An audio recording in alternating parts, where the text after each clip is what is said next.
Here now, Stephen Moore, chair of FreedomWorks Task Force on Economic Revival. Steve, always great to see you. These are the fastest rate hikes, as Jenna just said, in decades. Steve, is it too much, too fast? No, actually, it's just the opposite. It's too little, too late. This should have been done. I think I mentioned this 9-10 months ago on your show that the Fed was way behind the curve. Remember, first they said there's no inflation. And then when the inflation got worse, then they said, oh, it's transitory, it's temporary, it's going to go away. Then they said it'll be fine. And now we're in this inflation crisis where inflation in 15 months, because when Biden left office, and when Trump left office, we had 1.5% inflation. Now we're up to 8.5%. And I think that this is not sufficient to deal with the inflation virus that is out there right now. I think we need much more aggressive action by the Fed.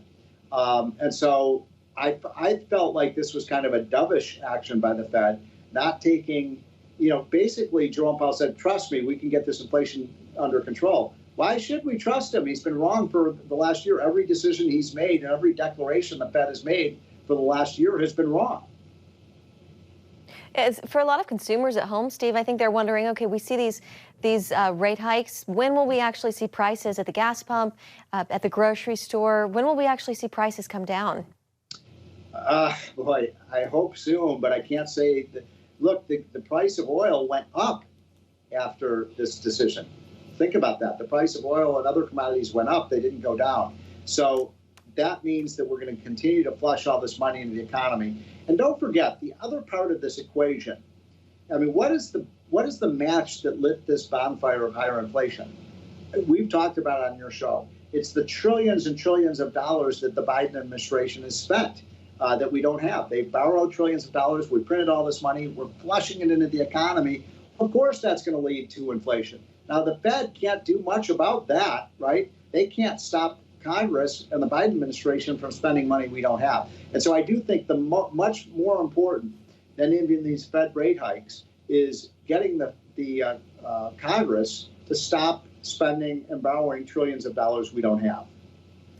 Stephen, the Fed is set to start shrinking the huge stockpile of Treasury and mortgage bonds. How does it do that? How does it manage raising interest rates to restrain inflation while reducing its Treasury and bond holdings? It seems like a delicate dance. Well, first of all, why is it that for the last couple of years the Fed has been buying any assets, right? When the Fed, just so people understand, when the Fed buys assets like mortgage-backed securities or else, they've been buying trillions of dollars of our Treasury bonds, all they're doing is putting more money into the economy. And so that has contributed to this inflation problem as well. I think they should never have done it in the first place. I'm glad to hear they're going to stop doing it and they'll actually start selling assets rather than buying them. But again, too little, too late. Why did it take them a year to realize what every American consumer could see? High gas prices, high food prices, high airline tickets, high prices of everything. So you can tell I'm frustrated because it just seems like the Fed was asleep at the switch. Yeah.